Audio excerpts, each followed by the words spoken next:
There comes a tender hour in every life when the soul learns what the mind has long resisted.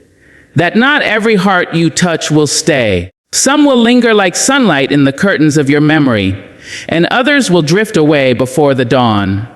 Yet each leaves an imprint, a lesson carved in the quiet corners of your becoming. We are taught from childhood to hold tightly to what we love, as if love were a thing to be captured, stored, owned. But love, real love, is not a caged bird. It does not sing from behind the bars of our expectations. It rises free and fearless, answering only to its own divine rhythm. When you realize some hearts aren't yours to keep, you begin to walk in wisdom. You learn that presence can be enough, even when permanence is denied. You learn that loving someone deeply does not mean their story must end beside yours. The beauty of the encounter is often its brevity, the flash of truth, the echo of connection, the soft reshaping of who you are. Education, true education, is not found only in books or classrooms. It is discovered in the practice of release. It is learned in the moments you unclench your hand and let what is not yours find its way home. You begin to understand that growth is not in gaining but in granting. Granting others the right to walk their own path, to seek their own light. Every departure is a page in the curriculum of the heart. It teaches empathy, humility, and the sacred art of surrender. It teaches that love can remain whole even after goodbye, that it can bless both giver and receiver without binding either. And so, when the H of absence comes, you do not curse the leaving. You bow to the lesson. You whisper gratitude for the glimpse of what was true, even if only for a while. For in realizing that some hearts are not yours to keep, you finally begin to keep your own. Whole, wise, and wondrously free. Acceptance over ownership. It is one of life's most profound lessons, though it often arrives cloaked in heartache. We grow up believing that the ones we love somehow belong to us, that affection grants us a quiet claim over another's heart. Yet, in truth, love was never meant to be a chain. It was never meant to be proof of possession, but rather a testament to connection. Fleeting or forever, it is always a gift. Acceptance means learning to love without holding. It means understanding that people come into our lives not as property, but as teachers, companions, mirrors of our own becoming. We must learn to say, I honor your presence, without demanding permanence. This is not weakness, this is wisdom. For when we accept rather than own, we release ourselves from the prison of expectation. We learn to love with open palms instead of clenched fists. Ownership is born from fear, the fear of loss, the fear of being forgotten, the fear that we are not enough without the one we cherish. But acceptance is born from faith. Faith that love will return in its own form and time. Faith that what is meant for us cannot pass us by. And faith that even endings can be sacred if we meet them with grace. So many suffer because they confuse love with control. They believe that to love someone deeply means to mold their choices, direct their paths, secure their affection. But that is not love, that is insecurity disguised as care. True love stands tall and generous. It does not grasp, it gives. It does not demand, it delights. It celebrates another's freedom, knowing that love without choice is merely obedience in disguise. Acceptance invites peace into the heart. It tells you, you do not lose when you release. You only lose when you hold on to what was never yours. Every person you meet carries their own journey, and you are blessed to walk beside them for a while. Not to steer, not to own, but to share the light that burns within both of you. When their road turns and yours does not follow, acceptance allows you to smile through the ache and whisper, "Thank you for walking with me this far. This lesson is not easy. It is not meant to be." For the heart must stretch and ache to grow. Acceptance asks you to quiet your longing and trust that life is not taking something from you, but making room for something new. It asks you to believe that love, once given, never truly leaves, it transforms. It moves through you, teaching you tenderness, patience, and strength. To practice acceptance over ownership is to mature in the language of love. It is to understand that love is not about claiming others, but about cultivating your own capacity to care freely. It is to let love flow through your hands without needing to capture it, knowing that what is real will never require you to hold it hostage. The lesson of letting go is among the hardest truths the human heart must learn. It is a quiet surrender that tests the depth of your strength and the softness of your spirit. Letting go is not about forgetting or pretending that something no longer matters. It is about honoring what was while understanding that it cannot stay in the same form. It is an act of grace, a gentle acceptance that some things are meant to be experienced, not possessed. When we cling to what is fading, we only prolong our pain. We hold on, not because we believe it will return, but because we fear the emptiness that follows release. Yet emptiness is not an enemy. It is a sacred space where healing breathes, where the old departs to make way for the new. In letting go, you are not losing, you are transforming. You are creating space for peace, wisdom, and new beginnings to enter. Every ending teaches the art of surrender. You cannot control who stays or who leaves, what blooms or what withers. You cannot dictate the rhythm of another's heart, nor can you bargain with time. Letting go is not defeat. It is the declaration that you will not chain yourself to what is no longer alive. Growth begins where clinging ends. We are taught to hold on, to keep fighting, to never give up, to hold our ground no matter the storm. But no one tells us that strength is also found in the release. There is courage in unclenching your hand, in saying, I love you enough to let you go.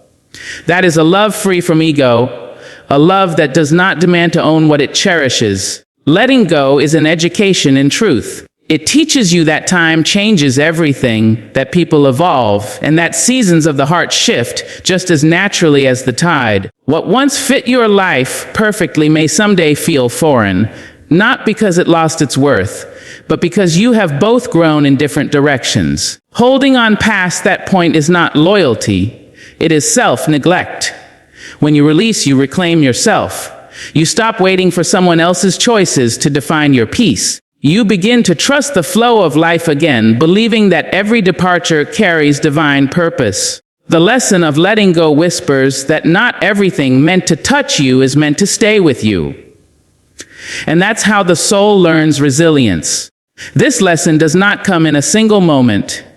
It comes in waves, through tears, through quiet realizations, through mornings when you no longer ache the same way you once did. Each wave softens you, shaping you into someone who can love without clinging, who can remember without regret.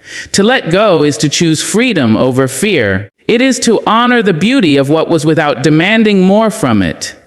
It is to trust that life, in its infinite wisdom, always returns what is truly meant for you, and removes what is not, so that you may finally rise unburdened and begin again. Emotional maturity is the quiet strength that comes when you stop expecting others to complete you and begin to honor their freedom to be themselves.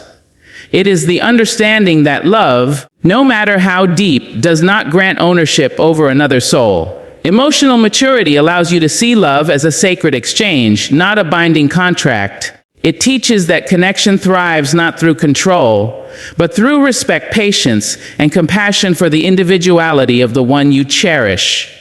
When you reach emotional maturity, you stop confusing attachment with devotion. You begin to see that clinging to someone out of fear of losing them is not love. It is insecurity dressed in affection's clothing. True love breathes, it needs room to move, to grow, to change.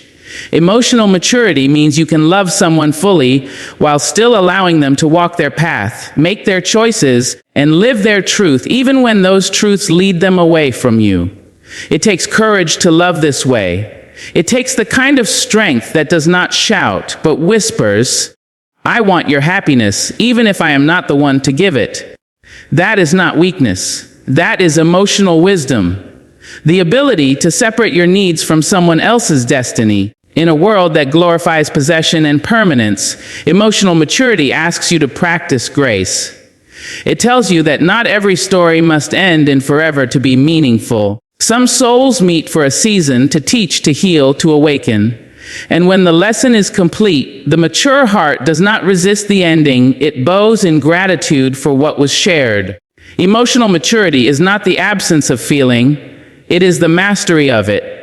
It is being able to hold your sadness without letting it become bitterness. It is allowing disappointment without turning it into resentment. It is knowing that your peace does not depend on another person's presence. When you have reached this place, you no longer need to chase love or force connection, because you have learned to find stability within yourself. It also teaches empathy, the ability to see beyond your own longing and into another's heart. You begin to recognize that others, too, have their own pain, their own desires, and their own timing. You stop asking, "Why can't you love me the way I love you?" and instead whisper, "I understand you are walking your own path." That understanding softens you. It transforms the H of rejection into the beauty of acceptance. A mature heart no longer takes departures personally. It sees them as part of the natural rhythm of life. The ebb self-discovery through loss is one of the most transformative experiences a human being can endure. It begins quietly, often in the shadow of heartbreak, where everything that once felt certain starts to crumble. You stand amid the ruins of what you thought would last forever, and in that stillness, you begin to see yourself not through the reflection of another, but through the raw truth of your own being. Loss has a way of peeling back the layers we hide behind. The expectations, the illusions, the identities we built around someone else's presence, until all that remains is the essence of who we truly are. When a heart leaves, it takes with it the version of you that existed in its light. That departure can feel unbearable, as if you are being asked to live without a part of yourself. But in truth, what remains is an invitation to meet yourself again, not as you were, but as you are now becoming. Self-discovery is born in these quiet, broken places where the noise of dependency fades and the voice of your soul begins to speak. Loss teaches you what no comfort ever could. It reveals your resilience, your capacity to stand alone, your strength to rebuild from fragments. You learn that you can breathe again after the boundaries of love are not walls built to keep others out. They are the gentle fences that protect the garden of your heart from being trampled by misunderstanding and overreach. To love with boundaries is to understand that compassion does not mean self-sacrifice, and that devotion does not require the death of your own identity. Boundaries are acts of self-respect. The way you teach others how to treat you, and the way you honor the balance between giving and keeping something sacred for yourself. Many people mistake unconditional love for limitless tolerance. They believe that to love truly means to endure every hurt, to accept every neglect, to forgive endlessly without pause. But love without limits becomes exhaustion, not devotion. When you love someone without boundaries, you risk dissolving into them until you no longer recognize where they end and you begin. Love, in its truest form, must breathe freely between two whole souls, not consume one in the shadow of the other. Setting boundaries is not rejection, it is clarity. It says, "I will meet you where I can do so with peace, but I will not lose myself in the process." It means learning that your empathy must have structure, that your kindness must have edges, and that your care must also include yourself. You are not required to carry another person's emotions at the expense of your own well-being. Boundaries of love are not created from fear or pride. They are born from wisdom. They come from understanding that love without boundaries often turns into dependency, and dependency quietly erodes respect. When you have no boundaries, you invite imbalance, and imbalance is where love begins to wither. True intimacy flourishes only when both people feel free, safe, and seen, not trapped or diminished. To build these boundaries, you must first know yourself. You must listen closely to the quiet inner voice that tells you when something no longer feels right. You must learn to trust that saying no does not make you unkind, and stepping back does not mean you love less. In fact, the most enduring love is one that honors both presence and individuality. It is a love that says, "I am here with you, but I still belong to myself." Boundaries teach love how to grow responsibly. They are the soil in which respect and trust take root. Without them, love becomes chaotic, full of confusion, resentment, and unmet expectations. With them, love becomes intentional, peaceful, and sustainable. Every time you draw a line, you affirm your worth. You remind yourself that you are deserving of mutual effort, consideration, and care. And though boundaries may disappoint those who once benefited from your lack of them, they ultimately invite only those who can love you in balance, not out of need, but out of respect. In this way, boundaries are not barriers to love, they are its guardians, the invisible hands that hold both hearts gently, ensuring that love remains an exchange between equals, never a sacrifice of one for the other. Healing and wholeness are not found in the absence of pain, but in the courage to walk through it with grace. When life breaks you open, when the heart is left aching from loss or betrayal, there lies within that the possibility of renewal. Healing does not ask you to forget what hurt you. It asks you to face it, to feel it, to honor it, and then to rise beyond it. It is the quiet process of reclaiming your power piece by piece, until your spirit no longer trembles at the memory of what once shattered it. True healing begins with honesty, the willingness to tell yourself the truth about what happened, how it changed you, and what it revealed. Too often, we rush to move past our pain, eager to appear strong, eager to prove we have healed. But healing is not speed, it is depth. It asks for patience, gentleness, and time. You cannot rush the heart into wholeness any more than you can force a flower to bloom before its season. You must allow the process to unfold, trusting that every tear, every moment of reflection, every quiet night spent in solitude is leading you back to yourself. Wholeness does not mean you become the same person you were before the pain. It means you become someone wiser, softer, stronger, someone who carries the lessons without carrying the wounds. The cracks that once felt like weakness become openings for light to enter. What once felt like endings become beginnings disguised in sorrow. Healing transforms you in ways you could never have imagined when you were lost in the depths of your hurt. To heal is also to forgive, not necessarily to excuse, but to release.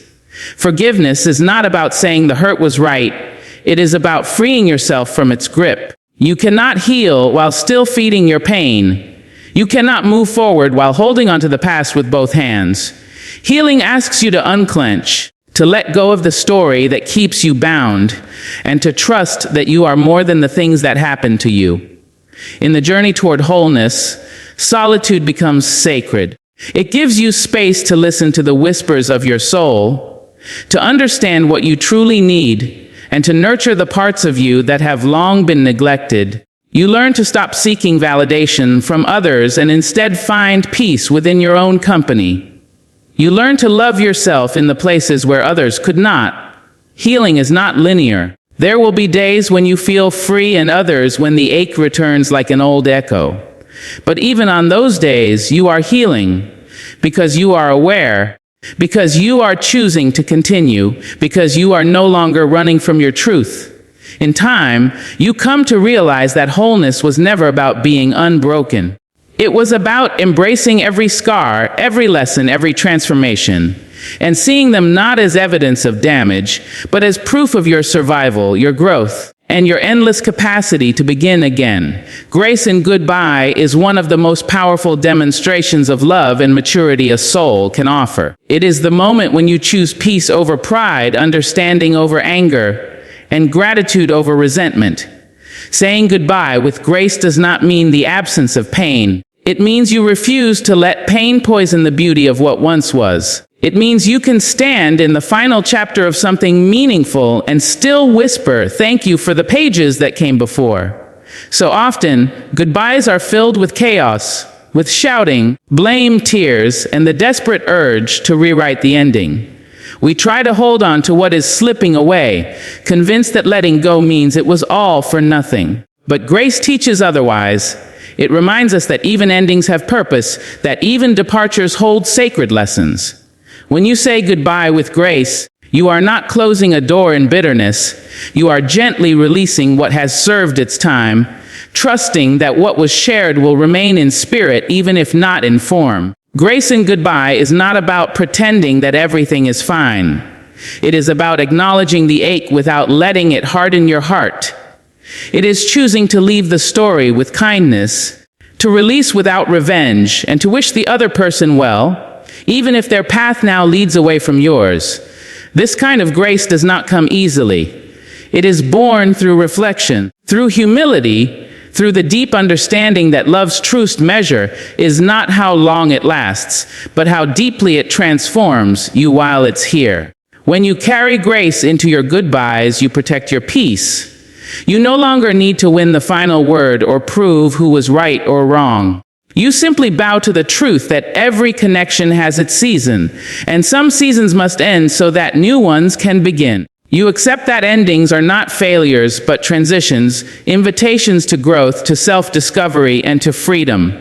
Grace also asks you to bless the memory, even if it hurts. It asks you to look back with tenderness instead of regret, to see the joy that was shared instead of the loss that followed. Every goodbye holds both sorrow and beauty. Sorrow for what is gone, beauty for what it gave you.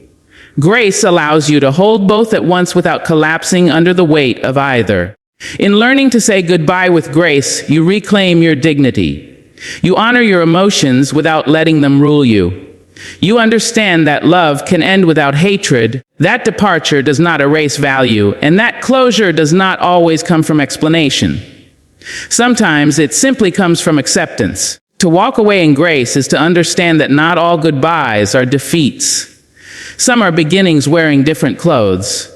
It is to trust that by releasing gently, you make room for what is meant to arrive next. Grace in goodbye is not the end of love, it is its evolution, the final, quiet act of letting something beautiful go, while keeping its light alive within you. And so when all the lessons have settled in your soul, the acceptance, the letting go, the maturity, the self-discovery, the boundaries, the healing, and the grace, you come to understand something profound. Love was never meant to be a possession. It was always meant to be a revelation. Every heart you encounter is both a teacher and a mirror, showing you who you are and who you are becoming. You learn that life is not about keeping every heart that touches yours, but about cherishing each connection for the gift it brings, the laughter, the lessons, the light. Some hearts will walk beside you for a lifetime. Others will only stay long enough to awaken something within you. Yet all of them, in their presence or their absence, shape the person you are destined to become. So you walk forward not in bitterness, but in gratitude, lighter, wiser, softer. You no longer chase what is leaving or mourn what is gone. You simply honor the rhythm of love's coming and going, trusting that what is truly yours will always remain. And in that quiet knowing, you find peace, the kind that comes when you finally realize that some hearts aren't yours to keep, but every encounter, every farewell, has helped you keep your own.